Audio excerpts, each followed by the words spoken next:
안녕하세요. 그림친구 TV입니다. 오늘은 여행 사진 중에서 하나를 골라서 그려보았어요. 주로 저는 일상을 그리는데요. 제가 일상을 그리는 이유는 늘 반복되는 것 같지만 작은 변화나 의외의 사건들이 일어나기 때문이죠.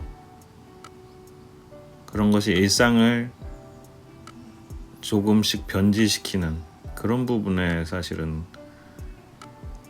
관심이 있습니다. 여행 간 곳을 드로잉 한다면은 그것은 일상을 그리는 것과 어떻게 다를까 생각해 봤어요. 여행은 한 명의 사람이 일상적인 일을 제대로 못하게 하는 어떤 강제성이 있는 것이라고 생각해요. 새로운 곳에 가면 생소함이 느껴질 테고요. 일단은 여행과 일상은 서로 분야의 경계가 달라 보여요. 예술가들이 그림을 그릴 때 관람객이 되어서 자신의 작품을 낯설게 보는 것, 그러니까는 낯설게 하기 이런 말을 하죠. 이것은 그 문학이나 희곡 같은 이론에서 나온 말인데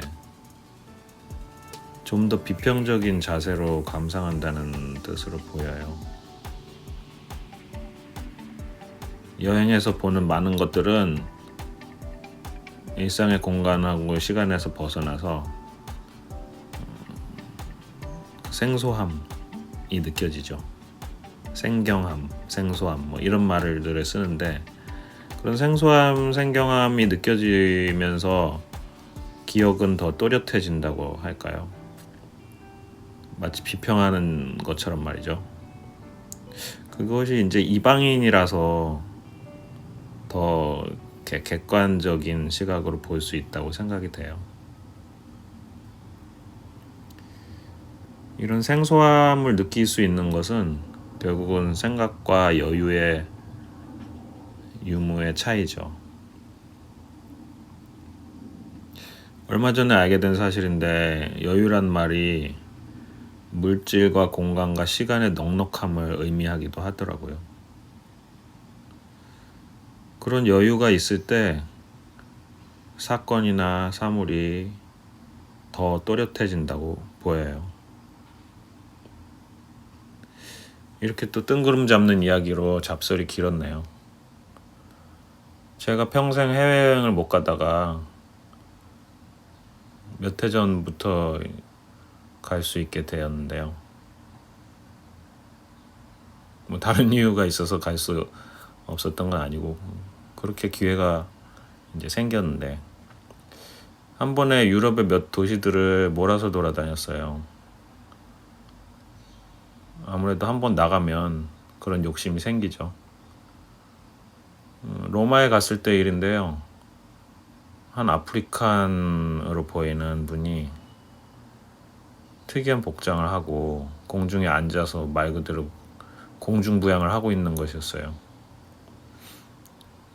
또 이렇게 말하면 좀 비하하는 것처럼 보일 수 있는데 일종의 앵벌이 같은 느낌이랄까요. 로마의 곳곳에 저런 분들이 공중부양을 하고 계시더라고요. 우선 손으로 지탱하고 있는 크리스마스 때나 쓸 수 있는 화려한 장식들, 이게 어떤 그 큰 기둥을 감싸고 있어요. 그리고 바닥에는 꽃이랑 장식품으로 수놓은 납작한 물건이 있고요. 그 긴 기둥과 바닥에 납작한 물건은 이어져 있어요.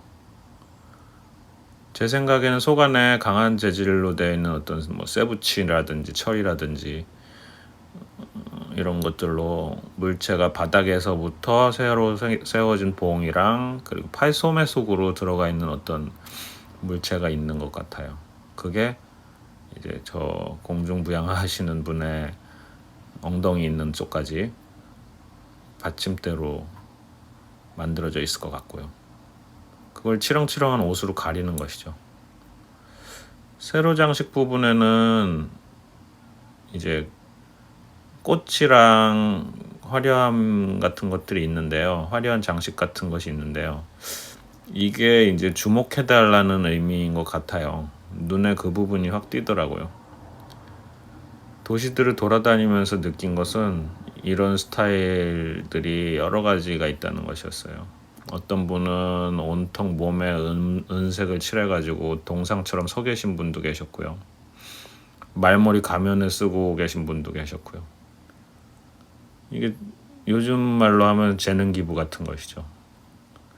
저 장식 앞부분에는 팁박스 같은 것이 있어서 돈을 받는 그런 함이죠.